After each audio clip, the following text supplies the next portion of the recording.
কিয়ামত কি আসলে এভাবেই হবে? হঠাৎ করে কেউ বুঝতে পারে নাই।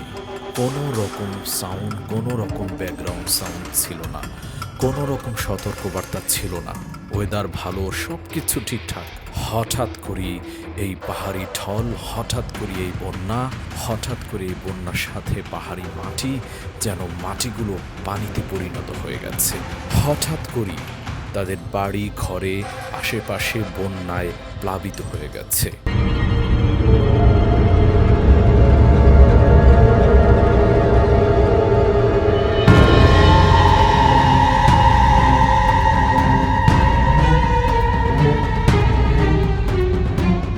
কত প্রাণ ঝরে গেছে এই বন্যার পানিতে। হঠাৎ করে কেউ বুঝতে পারে নাই আসলে এটা কি কেয়ামতের আলামত, এটা কি কেয়ামতের একটা এক্সাম্পল। কেয়ামত কি আসলেই এভাবে হবে?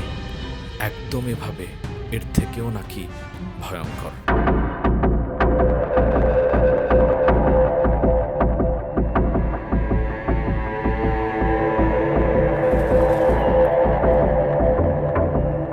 প্রিয় দর্শক, দেখতে পাচ্ছেন এই যে যারা এখানে এই জায়গাটায় এরকম হঠাৎ করে পাহাড়ি ঢল, পাহাড়ি মাটির সাথে পানি মিশে একাকার হয়ে এভাবে ঘর বাড়িগুলো তলিয়ে গেল, এটা দেখে হৃদয় বিদারক। শত শত হাজার হাজার পর্যটক ওখানে নেপালে ঘুরতে গিয়েছে। হয়তো ক্যালকুলেট করা হয়েছে অল্প কয়েকজন, কোটি কয়েক 300-400, কিন্তু আরও কয়েক হাজার হবে যারা পর্যটক ওখানে ঘুরতে গিয়েছে। অনেকের দেখা মিলছে না, অনেকের খোঁজ নাই, আর মৃত্যুর সংখ্যা তো হু হু করে বাড়ছে।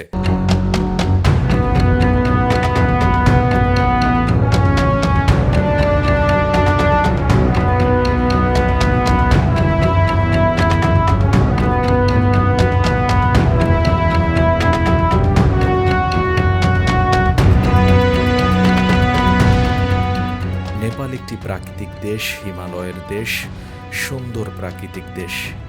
এই প্রাকৃতিক দেশের সুন্দর বৈচিত্র্য এখন ওলট পালট হয়ে গেছে, ছিন্ন বিচ্ছিন্ন হয়ে গেছে।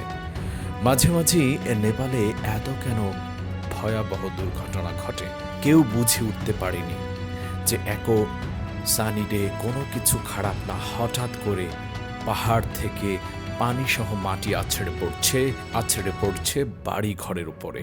মানুষ বুঝে ওঠার আগেই তলিয়ে গেছে এই কাদা মাটির পানির নিচে।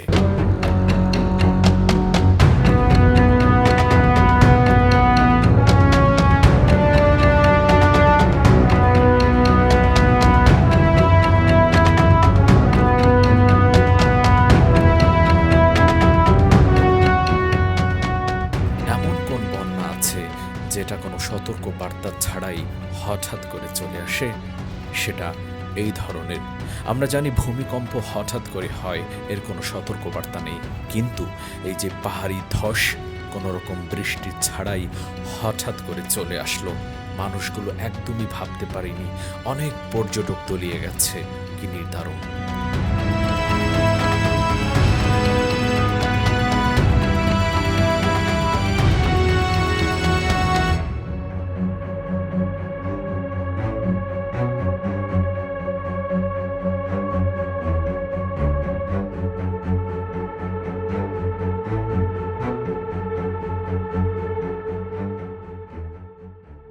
আসুন আমরা নেপালের মানুষদের জন্য সবাই দোয়া করি, তারা যাতে দ্রুত, যারা অসুস্থ হয়ে পড়েছে, যাদের বাড়ি ঘর হারিয়ে ফেলেছে, যাদের আত্মীয় স্বজন হারিয়ে ফেলেছে, আসুন তাদের জন্য দোয়া করি, তারা যাতে আবার রিকভার করতে পারে এবং এই চিত্র আর যেন অ্যাগেইন আবার নেপালে না ঘটে।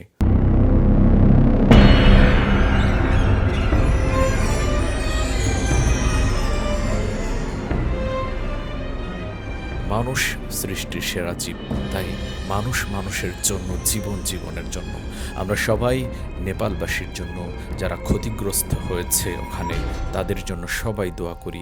নেপালবাসী যারা এই বন্যায় যারা ক্ষতিগ্রস্ত হয়েছে তাদের জন্য দোয়া করি, প্রতিটা মানুষের জন্য দোয়া করি, নেপালবাসীর জন্য দোয়া করি, তারা যেন দ্রুত আবার সবাই রিকভার করতে পারে। সৃষ্টিকর্তার কাছে এই প্রার্থনা। সবাই ভালো থাকুক, বিশ্বের মানুষ ভালো থাকুক।